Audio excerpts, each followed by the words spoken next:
ప్రభునందు ప్రియులారా, ప్రభువైన యేసుక్రీస్తు నామములో మీకు శుభాలు వందనాలు చెల్లిస్తున్నాను. ఈ యొక్క సమయంలో మనం దేవుని వాక్యాన్ని కొద్ది నిమిషాలు ధ్యానించుకుందాము.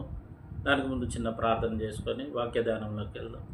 ప్రభువా, మహోన్నతుడా, గొప్ప దేవ, కనికరము తండ్రి, ఈ యొక్క సమయంలో నీ వాక్యాన్ని ధ్యానించుకొని పోతూ ఉంటుండగా నాయన నీ పరిశుద్ధాత్మ సహాయం మాకు అందించి మీరు మాతో మాట్లాడమని, మమ్మల్ని దర్శించమని ప్రభువైన యేసుక్రీస్తు నామములో ప్రార్థించి వేడుకుంటున్నాం తండ్రి. ఆమేన్, ఆమేన్, ఆమేన్. ప్రభునందు ప్రియులారా, ప్రభువైన యేసుక్రీస్తు నామములో మీకు శుభం తెలియజేస్తున్నాను. మరి ఇట్టి సమయంలో దేవుని వాక్యాన్ని మనం ధ్యానంలోకి వెళ్దాం. రోమిలకు రాసిన పత్రిక 7వ అధ్యాయము 19వ వచనం. చేయగోరు మేలు చేయక చేయగోరుని కీడు చేయుచున్నాను. ప్రియులారా, మరి గమనించినట్లయితే పౌలు ఏమంటా ఉన్నాడంటే,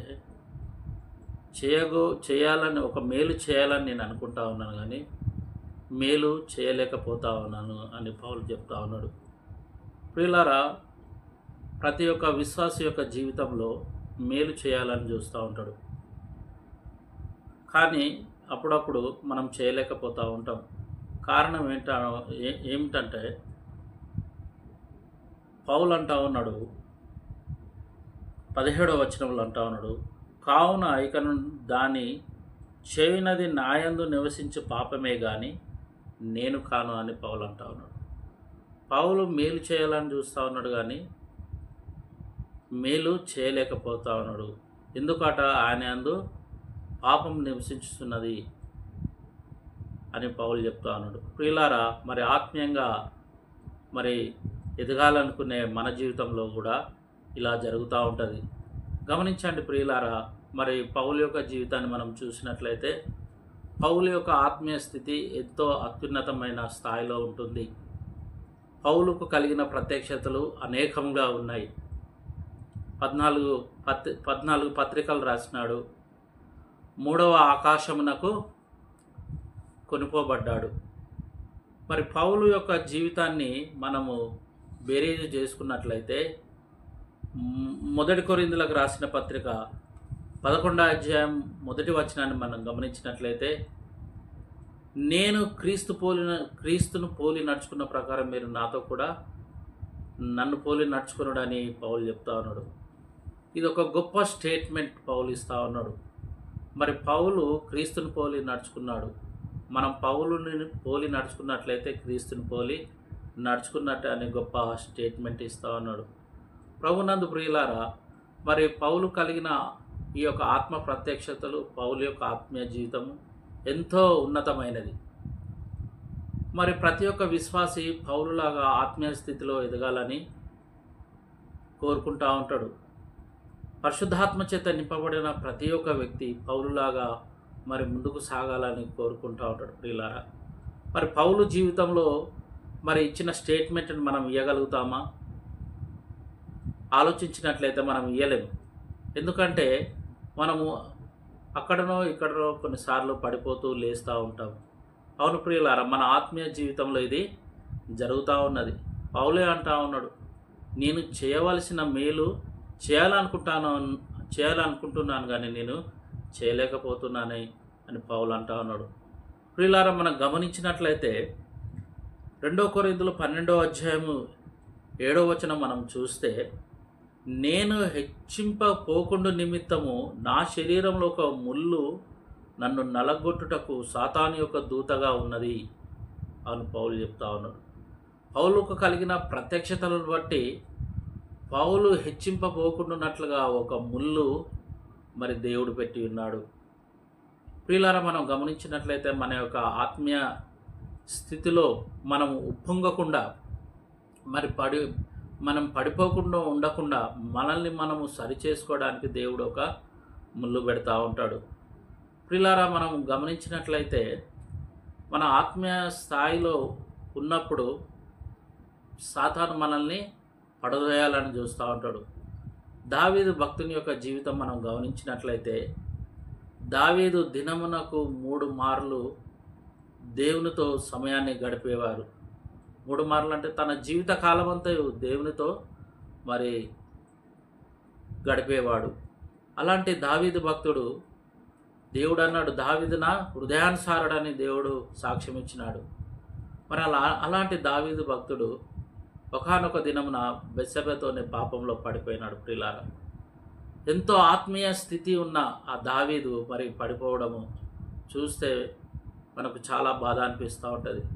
మరి విశ్వాస జీవితంలో కూడా ఒక్కొక్కసారి ఇలాంటి సంఘటనలు ఎదురవుతూ ఉంటుంది. సంసోన్ను కూడా మనం తీసుకున్నట్లయితే ఆత్మలో ఎంతో బలవంతుడు, ఆత్మ ద్వారా ఎన్నో కార్యాలు చేశాడు, కానీ దిలీల విషయంలో పడిపోయినట్లుగా మనము చూస్తూ ఉన్నాం. ప్రియులారా, మన యొక్క ఆత్మీయ జీవితంలో మనం పడిపోవడానికి గల కారణం ఏంటంటే ఏం లేదు. మత్తయి సువార్త 26వ అధ్యాయము 41వ వచనం మనం గమనించినట్లయితే ఆత్మ సిద్ధమే కానీ శరీరం బలహీనం అనే వాక్యం సెలవిస్తూ ఉన్నది. అవును ప్రియులారా, కొన్నిసార్లు మన ఆత్మీయ జీవితంలో మనం పడిపోవడానికి మన శరీరమే కారణమై ఉంటా ఉన్నది. ఆత్మలో ఎదగడానికి ఆత్మదేవుడు మనకు సహాయం చేస్తూ మనల్ని నడిపిస్తూ ఉంటాడు, కానీ శరీరం మనల్ని వెనకలాగుతూ ఉంటుంది. ఆత్మదేవుడు ప్రార్థన చేద్దామంటే శరీరం అంటూ ఉంటుంది, ఇప్పుడు ఏం ప్రార్థన చేద్దాంలే, ఇప్పుడు ఏం కోపమైపోయింది, ఇంకొద్దిగా అయినాక చేసుకుందాంలే అని అనుకుంటూ ఉంటారు. కాబట్టి ప్రియులారా, శరీరము మనల్ని వెనుకకు లాగుతూ ఉన్నది. చాలామంది వారి యొక్క ఆత్మ జీవితంలో పడిపోవగలగడానికి కారణం ఏంటిదంటే ఆత్మలో సిద్ధపాటు లేకపోవడమే, ఆత్మలో బలము లేకపోవడమే. చాలామంది శరీరాన్ని పోషించుకుంటూ ఉంటారు, కానీ ఆత్మలో ఎదగాలని ప్రయత్నం చేయరు. ఎప్పుడైతే నువ్వు శరీరాన్ని పోషించుకుంటావో ఆత్మలో నువ్వు బలహీనపడతా ఉంటావు. శరీరాన్ని ఎప్పుడైతే పోషించుకుంటావో ఆ శరీరం యొక్క కోరికలు, ఆశలు నిన్ను ఆత్మీయ జీవితంలో పడివేస్తూ ఉంటాయి. కాబట్టి ప్రియులారా, గలతీయులకు రాసిన పత్రిక 5వ అధ్యాయం 24వ వచనం మనం గమనించినట్లయితే క్రీస్తు యేసు సంబంధులు దాని శరీరములతోని, దాని ఇచ్చలతోని, వారి యొక్క ఇచ్చలతోని యేసును సిలువ వేసి ఉన్నారనే వాక్యం సెలవిస్తూ ఉన్నది. అవును ప్రియులారా, శరీర సంబంధులు వారి యొక్క శరీర ఇచ్చలతోని, వారి యొక్క దురాశలతో, వారిలో ఉన్న దురాశలతోని వారు యేసు ప్రభువును సిలువ వేసినట్టుగా మనం గమనిస్తూ ఉన్నాం. ప్రియులారా, మన ఆత్మీయ జీవితంలో దేవునితోని మనము నడవాలి, దేవునితోని మనము జీవించాలి, దేవుని ఆత్మ ద్వారా మనము కొనసాగాలి అంటే మన సర్వ శరీరమును మనము ఏం చేయాలంటే నలగొట్టుకోవాలి. ప్రియులారా, నలగొట్టుకోవాలి. రోమీయులకు రాసిన పత్రిక 8వ అధ్యాయము మరి 12వ వచనం మనం గమనించినట్లయితే, కాబట్టి సహోదరులారా, శరీరానుసారంగా ప్రవర్తించుటకు మనము శరీరమునకు రుణస్థులము కాము. మీరు శరీరానుసారంగా ప్రవర్తించిన ఎడల చావవలసిన వారై ఉందురు కానీ ఆత్మచేత శరీర క్రియలను చంపిన ఎడల జీవించదురని వాక్యం సెలవిస్తా ఉన్నది. ప్రియులారా, మనము ప్రియులారా శరీరానుసారంగా ప్రవర్తించుటకు మనము శరీరమునకు రుణస్థులం కాము. నువ్వు శరీర సంబంధిగా నువ్వు ఉన్నట్లయితే నువ్వు చావవలసిన వాడివై ఉండు అని వాక్యం సెలవిస్తా ఉన్నది. నువ్వు ఆత్మ సంబంధిగా అయితే జీవిస్తూ ఉంటావు. ఆత్మ ద్వారా సకల విధమైన కల్మషమును నువ్వు పోగొట్టుకోగలుగుతూ ఉంటావు. కానీ ఈ శరీరానుసారంగా నువ్వు జీవించినట్లయితే లోకంలో చావవలసిన వాడవే ఉందని వాక్యం సెలవిస్తా ఉన్నది. ప్రియులారా, 14వ వచనం మనం గమనించినట్లయితే, దేవుని ఆత్మచేత ఎందరూ నడిపించబడదరో వారందరూ దేవుని కుమారులై ఉందురని వాక్యం సెలవిస్తాను. అవును ప్రియులారా, నువ్వు దేవుని ఆత్మచేతను నడిపించబడిన వాడవైతే నువ్వు దేవుని కుమారుడవై ఉంటావు.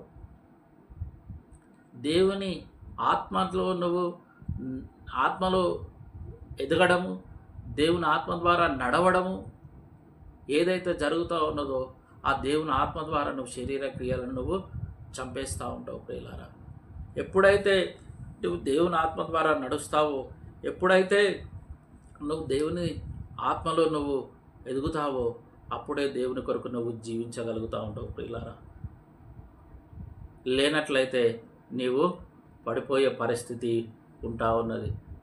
కాబట్టి ప్రియులారా, రోమీయులకు రాసిన పత్రిక 12వ అధ్యాయం 1వ వచనం సెలవిస్తూ ఉన్నది, అనుకూలమైన సజీవ యాగంగా మీ శరీరమును ఆయనకు సమర్పించుకోవాలి. మన శరీరమును అనుకూలమును సజీవ యాగంగా ఆయనకు మనం ఆయనకు మన శరీరాన్ని సమర్పించుకోవాలి. ఈ శరీరము తుచ్చమైనది, ఈ శరీరము మరి మట్టిలోకి వెళ్ళిపోయేది.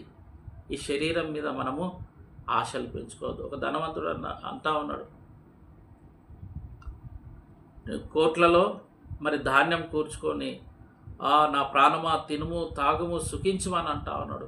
వెర్రివాడ, ఈ రాత్రి దేవుడు నీ ప్రాణాన్ని కోరుకుంటున్నాడు అంటా ఉన్నాడు. నీ ప్రాణమునకు, నీ దేహమునకు కావలసినవన్నీ సమకూర్చుకుంటున్నావు, కానీ ఆత్మకు సంబంధించినది నువ్వేది చేయటం లేదు ప్రియులారా. అతడు ఏం చేయటం లేదు. కాబట్టి ప్రియులారా, ఈ యొక్క సమయంలో మన జీవితాన్ని, మన ఆత్మీయ జీవితాన్ని మనము బలపరచుకోవాలి అంటే ఆత్మచేత నువ్వు అనుదినము నింపబడుతూ ఉండాలి. మరి గమనించినట్లయితే లూకా సువార్త 6:12 మనం చూసినట్లయితే దేవుణ్ణి ప్రార్థించినందు రాత్రి అంతయు గడిపినని వాక్యం సెలవిస్తూ ఉన్నారు. యేసు ప్రభుల వారు మరి సువార్త పరిచర్య జరిగించడానికి, దయ్యాలు వెళ్ళగొట్టడానికి, తన సేవా పరిచర్యలో దేవుని ఆత్మలో బలం పొందడానికి రాత్రంతయు దేవునితో కూడా గడిపినని వాక్యం సెలవిస్తూ ఉన్నది ప్రియులారా. మత్తయి సువార్తలో మనం గమనించినట్లయితే ఆత్మచేత నింపబడి